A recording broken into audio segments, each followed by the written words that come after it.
खण्डमण्डलाकारं व्याप्तं येन चराचरं तत्पदं दर्शितं येन तस्मै श्रीगुरुवे नमः। गुरुर्ब्रह्मा गुरुर्विष्णु गुरुर्देवो महेश्वर गुरुर्साक्षात् परं ब्रह्म तस्मै श्रीगुरुवे नमः।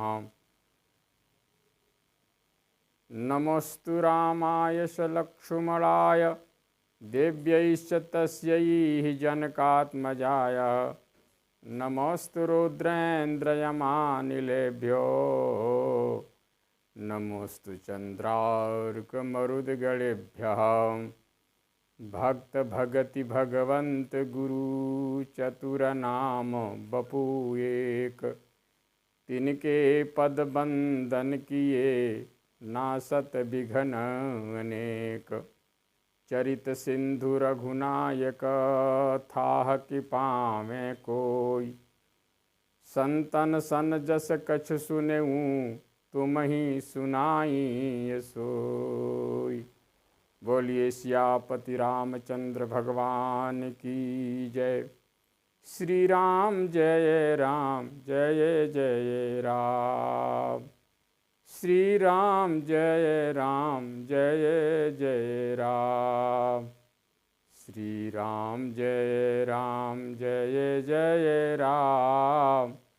श्री राम जय जय राम। श्रीमद् परमाचार्य परम विज्ञानशील सदकवि वृंद कमल प्रभाकर श्री हिंदी गगन के प्रचंड भारतेंदु श्रीमद् गोस्वामी तुलसीदास जी महाराज अपने श्री रामचरितमानस के मंगलाचरण जो संस्कृत के श्लोकों में किया, अब भाषा में जो है 5 सोरठे में मंगलाचरण कर रहे हैं, जिसका आज का जो मंगलाचरण है वह सोरठे का दूसरा चरण है, दूसरा सोरठा है। बड़ी सुंदर जो है इसमें भगवान नारायण और सूर्य नारायण भगवान की स्तुति करते हैं बड़ा सुंदर तरीके से। कहते हैं कि मूक हो ही बाचाल पंगु चढ़ई गिरिवर गहना जासु कृपाशु दयाल द्रवमु सकल कलिमल दहना। मूक हो ही बाचाल, जिसकी कृपा से गूंगा व्यक्ति बाचाल हो जाता है, लंगड़ा व्यक्ति जो है पहाड़ पर चढ़ जाता है, ऐसे संपूर्ण कलयुग के पापों को दहन करने वाले प्रभु हमारे ऊपर, वो दयालु प्रभु हमारे ऊपर द्रवों यानी कृपा करें। यहाँ पर नारायण और सूर्य दोनों को सम्मिलित स्तुति है। और भी जगह इसके बारे में श्लोकों में आया है। मुकम करोति वाचालम पंगु लंघयते गिरिम यत कृपा तमहम वंदे परमानंद माधवम। वहाँ नारायण की कृपा से और यहाँ सूर्य नारायण की कृपा से ये दोनों पद जो है, दोनों भगवान सूर्य नारायण भगवान सूर्य भगवान की वंदना यहाँ पर कर रहे हैं।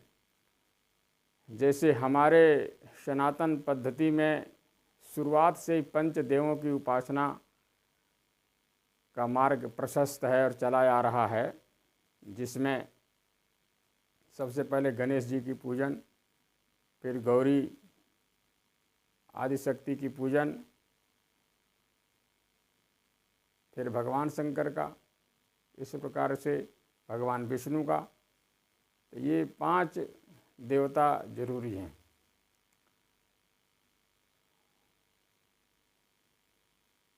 उस समय भी एक ही चौपाई में 5 देवों का नाम आया है। कर मज्जन पूजहि कर जोरी, कर मज्जन पूजहि नर नारी, गणप गौरी त्रिपुरारी तमारी, रमा रमन पद बंदी बहोरी, बिनमहि अंजुल अंचल जोरी।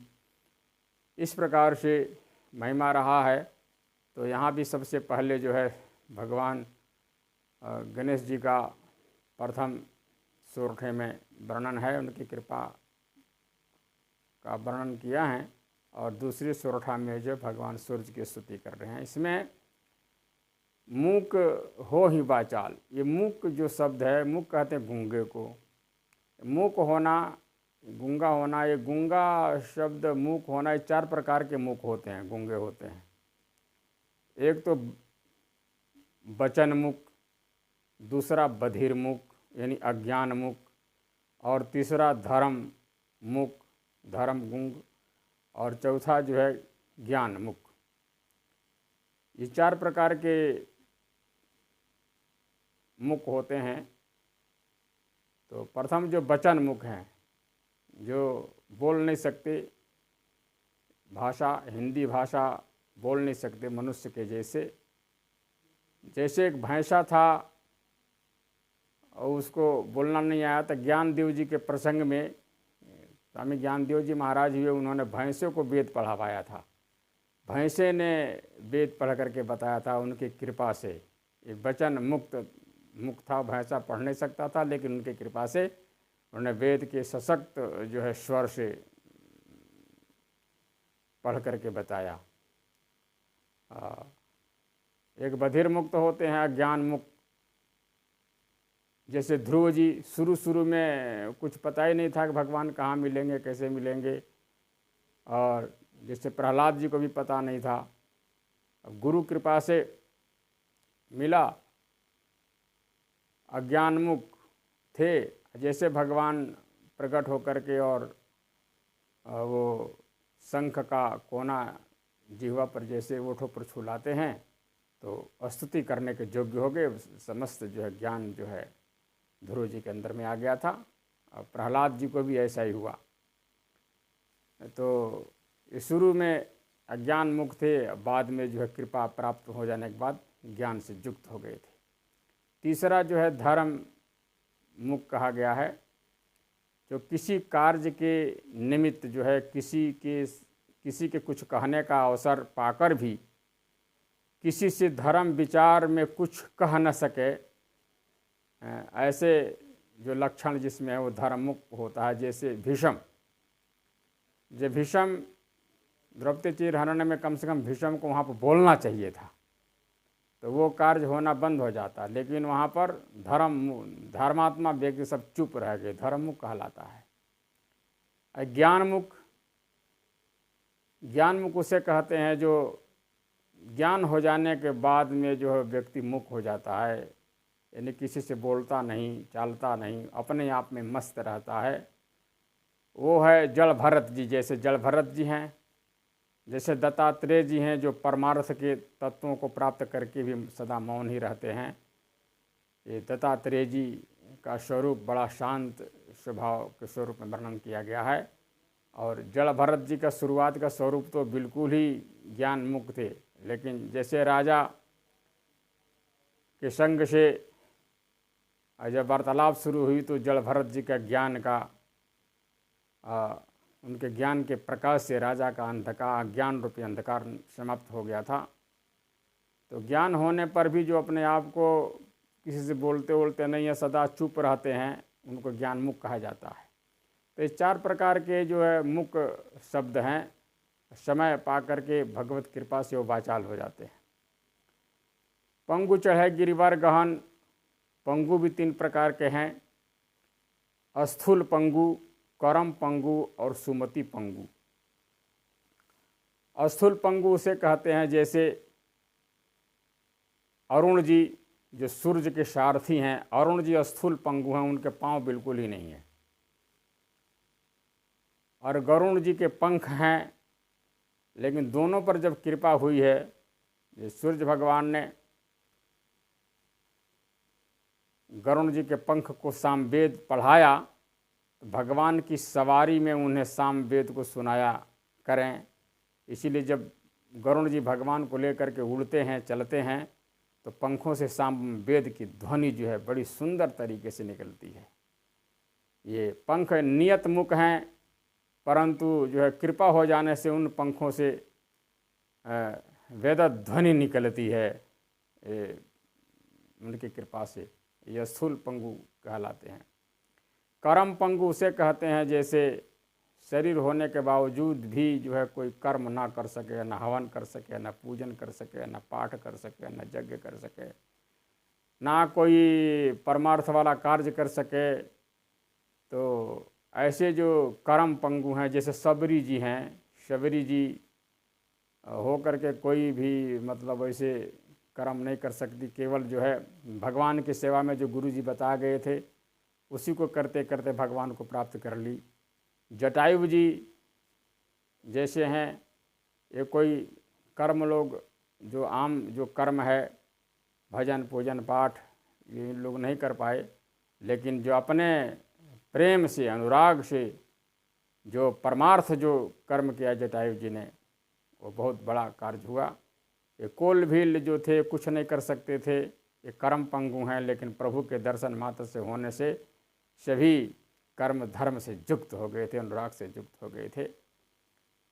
तीसरा जो सुमति पंगु है, जिनकी बुद्धि श्री राम परत्व में कुंठित हो जाती है, भगवान को जानते हुए भी भगवान को नहीं मानते हैं, वे कुटस्थ क्षेत्रज्ञ भाव को प्राप्त होते हैं। जैसे भगवान सामने है, जैसे मंथरा है और कैकेयी है, जैसे भगवान को समझते हुए भी ना समझ पाई मंथरा, कैकेयी जी तो बाद में सब समझ ही गई थी, उनका तो स्वरूपे था, लेकिन साथ साथ में उनकी सुमति जो बुद्धि थी पंगु हो गई थी थोड़ी देर के लिए, तो ये सुमति पंगु कहलाता है। वाचाल जब होते हैं तो सरस्वती जब कृपा करती हैं, जब सरस्वती का आदेश जब प्रभु को मिल जाता है तो मूक बदन जो शारद छाई, ध्रुव वाचाल हो गए थे, अहिल्या भी वाचाल हो गई जब प्रभु की कृपा बरसी, तो प्रभु के चरण की धूलि से जो है तरी अहिल्या, और उसमें पत्थर बनी कुछ बोल नहीं सकती थी, परंतु जब कृपा भई तो बड़ी सुंदर स्तुति करने लगी। मैं नारी पावन प्रभु जग पावन, रामन रिपुदल सुखदाई। बड़ी दूर की बातें जो देखने लगी थी अहिल्या जी, ये बचाल उनकी कृपा से बचाल हो गई थी। गिरिवर गहन कहने का मतलब है कि गहन कहते हैं बड़े कठिन से कठिन, दुर्गम से दुर्गम पर्वत को भी लांघ जाए, बड़े से बड़े पर्वतों को भी लांघ जाए, उसको गिरिवर गहन कहते हैं। भगवान सूर्य का जो रथ है उस रथ में एक ही पहिया है, ऐसा भोज प्रवक्तम श्लोक में आया है। 168 श्लोक में एक श्लोक है, रथस्येकं चक्रम भुजगयामिता सप्त तुरंगा निरावलंबो मार्गः चरणरहितः सारथी रविर्यत मेवांतम प्रतिदिनम परस्य नभसः क्रियासिद्धि सत्ये वसति महता नोपम करणे। मतलब जिनके रथ में एक ही चक्र है, 7 घोड़े हैं जो सर्पों से उसमें बंधे हुए हैं, जिनका मार्ग निराधार है, और जो सारथी जो है वो चरण रहित है, उसके पाँव नहीं हैं। इतना होने पर भी वे सूर्य भगवान अगाध और अपार आकाश को पूरा कर देते हैं। बड़े बड़े जो है पर्वतों को लांघते हुए सूरज के साथ में, सूरज के रथ पर बैठे हुए जो अरुण जी हैं, बड़े बड़े पर्वतों को भी लांघ कर चले जाते हैं। ये महाभारत पर्व में बड़ा सुंदर जो सूर्य भगवान की कृति का वर्णन आया है कि सर्व रोग विरहिता सर्व पाप विवर्जिता तद्भाव भक्ता सुखिनो भवन्ति।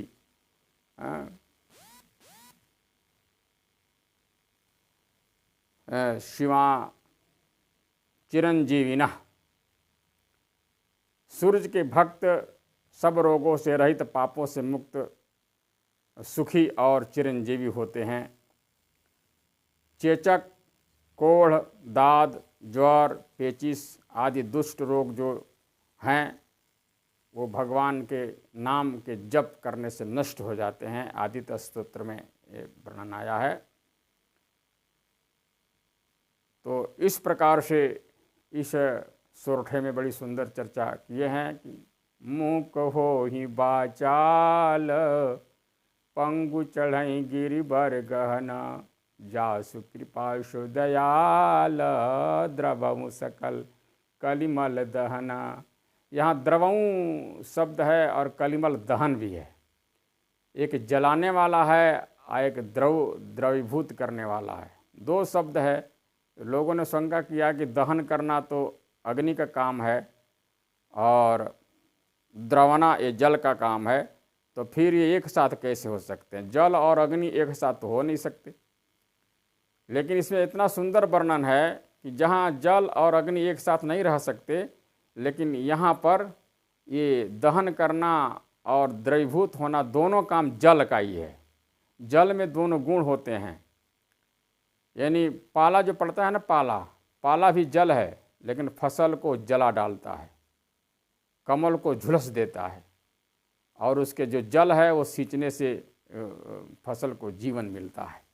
तो दोनों काम जल के ही गुण हैं, इसीलिए द्रवऊ सकल कलिमल दहन कहा गया। पहाड़ पर जो चढ़ना है, गोस्वामी जी इसीलिए वर्णन कर रहे हैं कि हमें रामचरितमानस मानिए पहाड़ है। प्रभु का चरित्र जो है, हमारी जो है बाणी मुक है, मतलब जो गूंगी है, और बुद्धि जो पंगु है, कैसे मतलब वर्णन करेंगे, कैसे चढ़ेंगे? तो जब तक आपकी कृपा नहीं होगी तब तक हम इसको रच नहीं पाएंगे, बता नहीं पाएंगे, कह नहीं पाएंगे। इसीलिए वो मानस में लिखते भी हैं कि पावन पर्वत वेद पुराना, राम कथा रुचिरा कर नाना, निज बुद्धि बल भरोस मोहि नाही, ताते विनय करहूँ सब पाही, करन चाहूँ रघुपति गुण गाहा, लघुमति मोरी चरित अवगाहा। आपकी दया और कृपा की ज़रूरत है, उसी से जो है उस पहाड़ रूपी चरित्र को जो है हम पार पा सकते हैं, चढ़ सकते हैं। कलिमल दहन कहने का मतलब यह है कि गूंगा और पंगु होना ये पाप का फल है। ये पाप का जो फल है, गूंगा होना और पंगु होना। जे पातक उपपातक यही, कर्म वचन मन भव कवि कहही। ये पाप के कारण जो है ऐसा शरीर मिलता है, पंगु हो जाते हैं लोग, गूंगे हो जाते हैं। लेकिन वो पापी गूंगे भी और पंगु भी जब भगवान की चरित्र रूपी कथा को जब श्रवण करते हैं, उनकी कृपा जब बरसती है, तो वो भी उन पाप से मुक्त हो जाते हैं। मन क्रम वचन जनित यघ जाई, सुनहि जे कथा श्रवण मन लाही। मन से, कर्म से, वचन से जो भी पाप हुए हैं, वो जो भगवान के चरित्र सुनने से और प्रभु के नाम जपने से वो पाप नष्ट हो जाते हैं। इसीलिए यहाँ पर गोस्वामी जी वर्णन करते हैं कि मूक हो ही बाचाल, पंगु चढ़हि गिरिवर गहन, जासु कृपाशु दयाल, द्रवऊ सकल कलिमल दहना।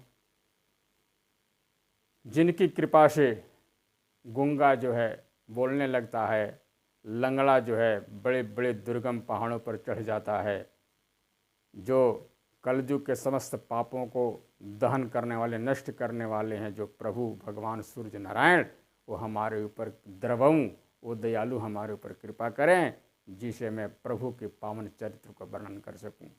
इसका अर्थ यहीं पर है। बोलिए सच्चिदानंद भगवान की जय।